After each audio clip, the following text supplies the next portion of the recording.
All right, class, welcome back. Here I am again to talk to you a little bit about the activity you have coming up for tomorrow's class, okay?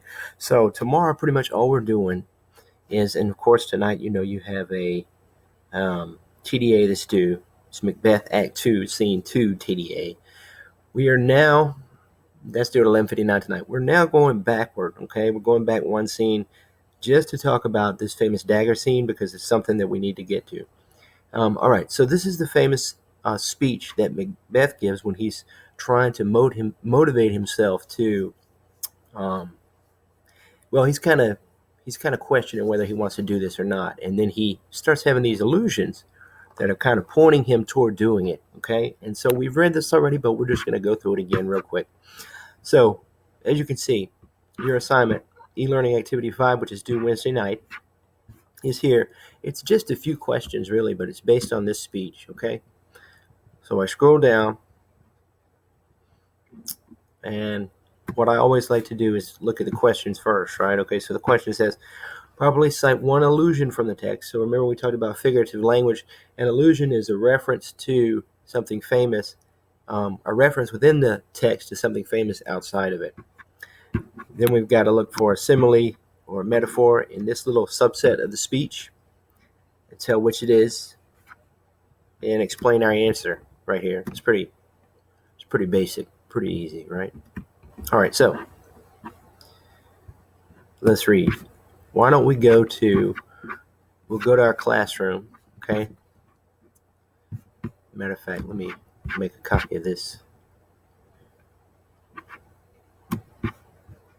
And I'll put it in a document that I can edit without changing everything.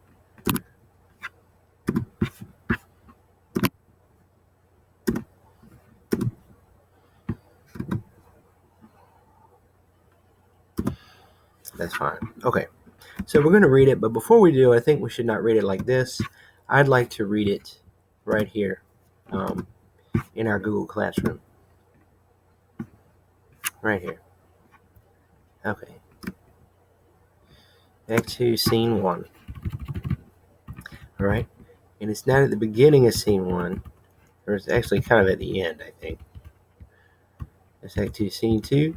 Yeah, here we go. Okay. All right, here's the speech. Is this a dagger which I see before me, handle toward my hand? Come, let me clutch thee. I have thee not, and yet I see thee still. Art thou not, fatal vision, sensible to feeling as to sight? Oh, art thou but a dagger of the mind, a false creation, proceeding from the heat oppressed brain? So, as you can see, we translate that over here. Is this a dagger I see in front of me? Come, let me hold you. I don't have you, but I can still see you. And is it possible that I can to touch you as well as see you? And then he says, no, it's a dagger of the mind. Okay. So then he goes on and on. Whoopsie. What have I done? Great.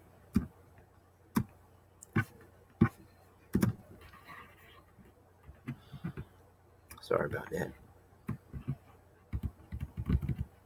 It's another one of his soliloquies. That's Act 1.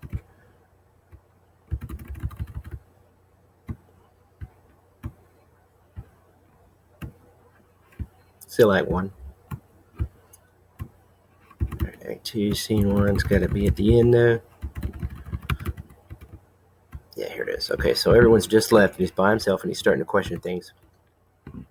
Thou marshallest me into the way that I was going, and such an instrument I was to use.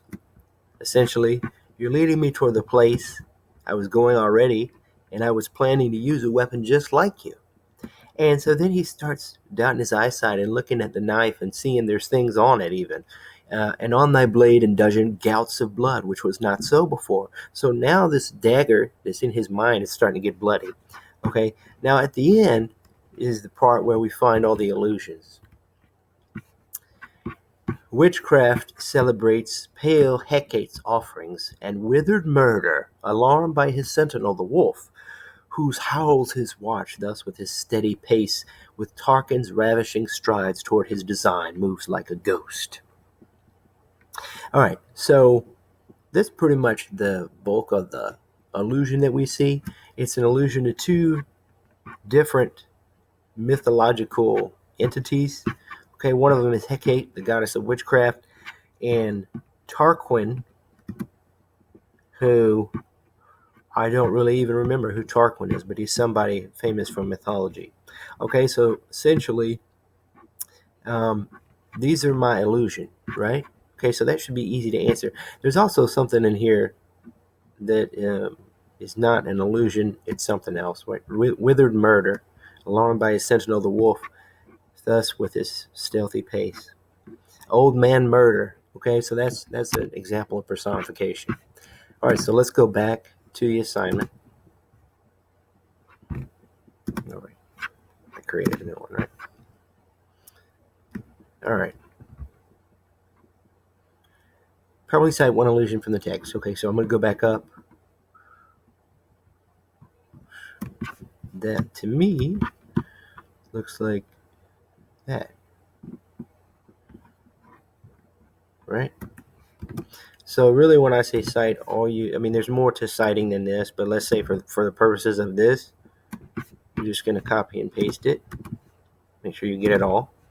Witchcraft celebrates pale Hecate's offerings and withered murder. Here we go.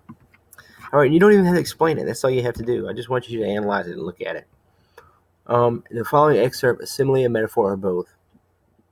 So old man murder, having been roused by the howls of his wolf, walked silently to his destination, moving like Tarquin, as quiet as a ghost.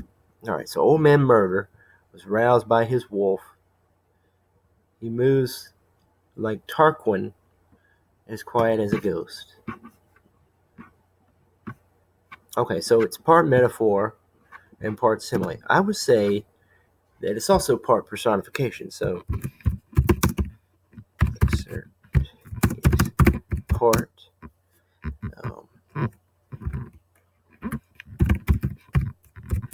metaphor and part simile.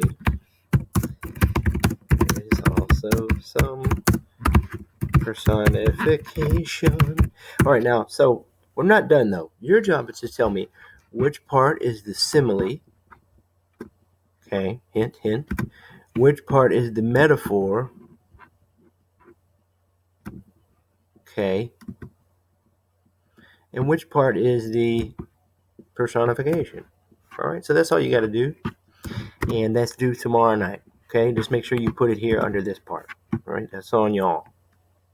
I'll come back either today or tomorrow with the rest of the assignments for the week. I've got them. I just wanted to hold off and give you one at a time. So Thursday and Friday's assignments I'll probably give you together. In the meantime, you should be working on reading Act 3.